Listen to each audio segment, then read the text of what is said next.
Bonjour.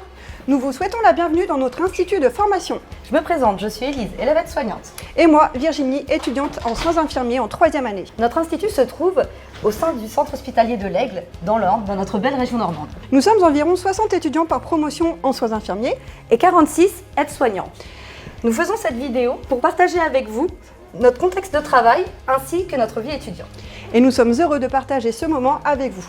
On va commencer par un cours d'anatomie.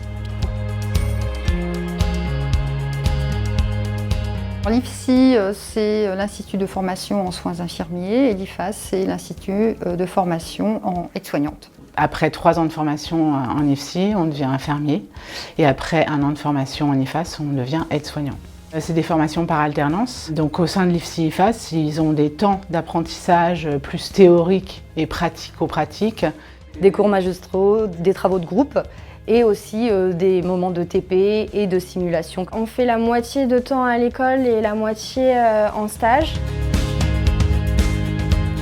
Du coup, on a des cours avec des formateurs, des intervenants qui viennent nous donner des cours sur des sujets. Il y avait tout ce qui était l'anatomie de base, les grands cycles. Ensuite, on a eu de l'éthique, de la déontologie, mais aussi tout ce qui est les processus psychologiques, psychopathologiques. Les cours magistraux sont donnés soit en présentiel avec nos formateurs, mais aussi peuvent être donnés en distanciel sur une plateforme de l'Université de Caen. Il y a aussi des intervenants externes qui peuvent intervenir sur certains domaines. Ils viennent compléter les cours de nos formateurs sur place. En dehors des cours magistraux, on a des travaux dirigés. En général, ils se passent en petits groupes et ensuite, donc ces travaux-là sont repris par le formateur en classe entière. Nous avons également à disposition des salles de TP afin de mettre en pratique la théorie apprise en cours. Les TP, ça va nous apporter des connaissances parce qu'on a beau avoir des cours avant, les pratiquer, c'est pas la même chose. Ça permet de revoir aussi, de remobiliser les choses qu'on a vues en cours. Ça leur permet aussi de se rendre compte de la difficulté de manipuler certains matériels comme le lève-personne. C'est vraiment un partage d'expérience. Et c'est vrai que tous ces TP-là sont très intéressants parce que le métier, c'est jamais plat, il y a toujours des rebondissements et il faut se préparer à tout. On a vraiment toutes les conditions qu'on va retrouver dans les services, différents matériels, notamment un lève-malade, un verticalisateur, une chaise riser, des draps de glisse, des nouveaux fauteuils. Nous avons la chance d'avoir du matériel dernier cri, on va dire. À l'Institut de formation de l'Aigle, nous avons la chance d'avoir un atelier simulation santé avec du matériel moderne nous permettant de travailler et réfléchir sur des situations de soins.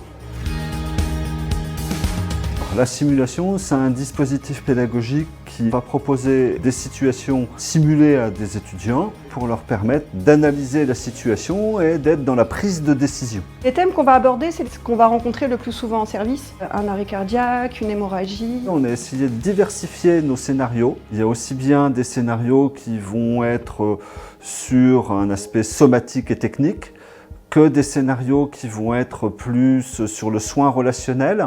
Enfin, en tout cas, moi, ça me permet de remobiliser plein de connaissances et de voir comment agissent les autres, comment j'aurais agi moi-même. Une fois qu'on a joué la situation, il y a le débriefing, c'est-à-dire que chacun vient avec ses connaissances, avec ses questions, avec ses interrogations. Ensemble, on va échanger par rapport à la situation, qu'est-ce qui était bien, qu'est-ce qu'on aurait pu mettre en place. C'est une complète interaction avec les formateurs. Vraiment, ils nous font réfléchir, ils nous font cheminer sur notre réflexion. Ici se trouve le CDI, l'endroit où nous trouvons toutes les ressources nécessaires à nos recherches tout au long de nos années d'études.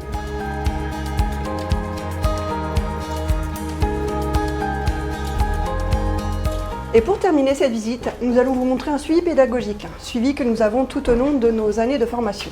Et c'est juste ici. Les apprenants bénéficient d'un temps d'accompagnement spécifique pendant leur formation, un temps d'entretien avec un référent de suivi pédagogique. Du coup, avec notre formateur référent, on voit notre parcours de stage, nos résultats au niveau des examens. On discute de notre futur projet professionnel. On est resté, nous, sur une ligne depuis des années qui nous tient à cœur, c'est de pouvoir continuer à avoir des visites de stage. On propose à l'étudiant ou l'élève de travailler autour d'une analyse de sa pratique. On est là pour accompagner la progression de l'apprenant. C'est vraiment une personne qui est référente et qui nous aide tout au long de notre formation. C'est donner du sens ensemble à ce qu'ils vivent, comment ils le vivent, s'ils ont besoin d'autre chose, sachant qu'on a la chance d'être un institut à visage humain avec des petites promotions. Ce qui veut dire qu'on peut travailler en proximité. Dans l'accompagnement, c'est les meilleures conditions en fait. À l'IFSI, ce ne sont pas que des cours magistraux, des TP ou des ateliers simulation. C'est aussi des moments de partage conviviaux. Alors j'ai choisi l'IFSI de l'Aigle parce qu'en fait c'est un petit établissement, ce qui permet une bonne proximité entre les formateurs et les étudiants. Moi je suis venue à l'IFSI de l'Aigle pour la bonne réputation de l'école. Je suis venu à l'IFSI de l'Aigle parce que c'est une école à taille humaine. Moi j'ai entendu de très bons échos sur le suivi des étudiants et sur l'encadrement des formateurs. Moi je suis venu à l'IFSI de l'Aigle pour le foyer étudiant. J'ai choisi l'IFSI de l'Aigle par rapport à la proximité avec les formateurs. J'ai fait mon IFAS à l'Aigle, donc j'ai souhaité faire l'IFSI à l'Aigle sur la même dynamique. Venez